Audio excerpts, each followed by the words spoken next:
اعوذ باللہ من الشیطان الرجیم بسم اللہ الرحمن الرحیم قال اللہ تبارک و تعالی فی کلامہ المجید وما خلقت الجن والانس الا لیعبدون صدق اللہ ورسولہ۔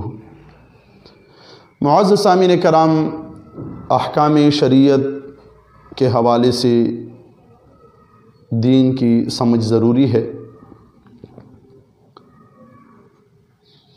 حضور نبی کریم صلی اللہ علیہ وآلہ وسلم کے دور میں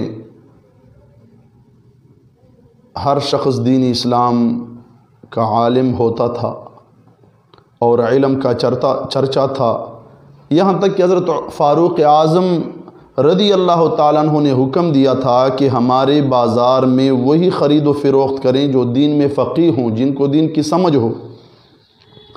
لیکن جس قدر عہد نبوت سے بعد ہوتا گیا، اسی قدر علم سے دوری ہوتی گئی، علم کی کمی ہوتی رہی، یہاں تک کہ آپ جانتے ہیں آج عوام کو تو چھوڑیں، علماء بھی دین کی جزیات سے ناواقف ہیں۔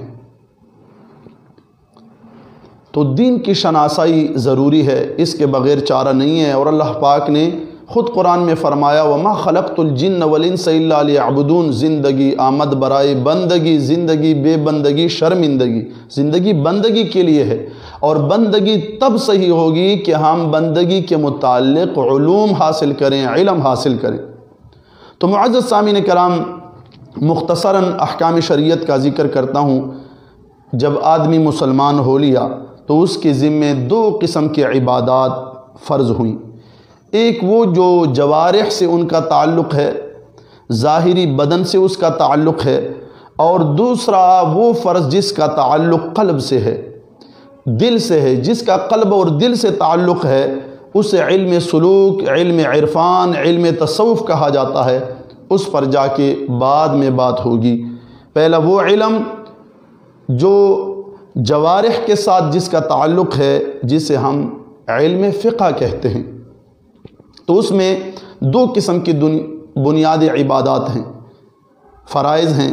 ایک کو عبادات کہا جاتا ہے اور دوسرے کو معاملات کہا جاتا ہے۔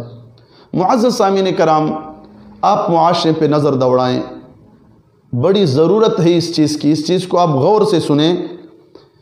بعض لوگ آپ عبادات میں اچھے پائیں گے، لیکن اگر آپ ان کے معاملات کی طرف جائیں، ان کا بازاری کاروباری حالات سے آپ واقف ہوں، تو پھر آپ کہیں گے یہ مسلمان ہی نہیں ہے، وہ سود کا کاروبار کرتا ہے، حرام کی کمائی کرتا ہے، اغیار کے مالوں پر قابض رہتا ہے، رشتہ داروں کو اپنے حقوق نہیں دیتا۔ دوسرا وہ طبقہ آپ دیکھیں گے جو معاملات میں اچھے ہوں گے، جن کی ڈیلنگ اچھی ہوگی، اچھا تاجر ہوگا، اچھے معاملات ہوں گے اس کے، لیکن عبادات میں وہ بالکل فیل ہوتا ہے، نماز ہی نہیں پڑھتا، روزہ ہی نہیں رکھتا، حج کے لیے نہیں جاتا، زکوٰۃ ہی نہیں دیتا، تو پھر بھی کام نہ بنا۔ اس لیے دو قسم کے جو فرائض ہیں، بنیادی عبادات اور معاملات۔ تو قسم اول عبادات ہیں۔ عبادات میں چار چیزیں بنیادی طور پر ہیں، نماز، روزہ، حج، زکوٰۃ، اور ان سب میں اہم جو ہے وہ نماز ہے۔ تو پھر کیوں نہ ہم اس فریضے کے متعلق سیکھ لیں، جان لیں۔ تو انشاءاللہ پہلے ہم عبادات کا سلسلہ چلائیں گے، اور اس کے بعد جب عبادات کا مکمل بیان کریں گے، نماز کا، روزے کا، حج کا، زکوٰۃ کا، جو ہماری کوشش ہوگی جو بنیادی مسائل ہیں وہ ہم آپ تک پہنچا سکیں، جو ہر مرد عورت کے لیے ضروری ہے، ہر مسلمان مرد عورت کے لیے ضروری ہے، کسی کی خلاصی اس سے نہیں ہے۔ اس کے بعد پھر ہم معاملات پہ جائیں گے۔ تو نماز ایک اہم فریضہ ہے۔ سب سے پہلے عبادات کی فہرست میں نماز کے متعلق پوچھو گی تو نماز تو بغیر وضو کے ہم نہیں پڑھ سکتے، اس لیے ہم پہلے جاتے ہیں وضو کی طرف۔ تو انشاءاللہ ہم پھر وضو کا بیان اگلے درس میں شروع کریں گے۔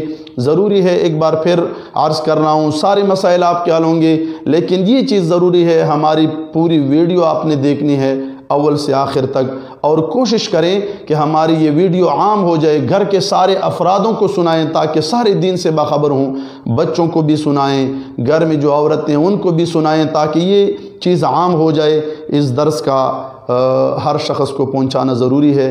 آپ کی تعاون کی ضرورت ہوگی، مفید مشوروں سے بھی آپ آگاہ کر سکتے ہیں۔ انشاءاللہ آپ کے ہر قسم کے مسائل جو شریعت کے متعلق ہیں، نماز، روزہ، حج، زکوٰۃ ہیں، پھر انشاءاللہ معاملات ایک بہت بڑا باب ہے، اس کے متعلق شروع ہوں گے، تاکہ مسلمانوں میں یہ بیداری آ جائے اور یہ اس چیز کے لیے ہم تیار ہو جائیں کہ زندگی آمد برائے بندگی، زندگی بے بندگی شرمندگی۔ اللہ تعالی عمل کی توفیق عطا فرمائے۔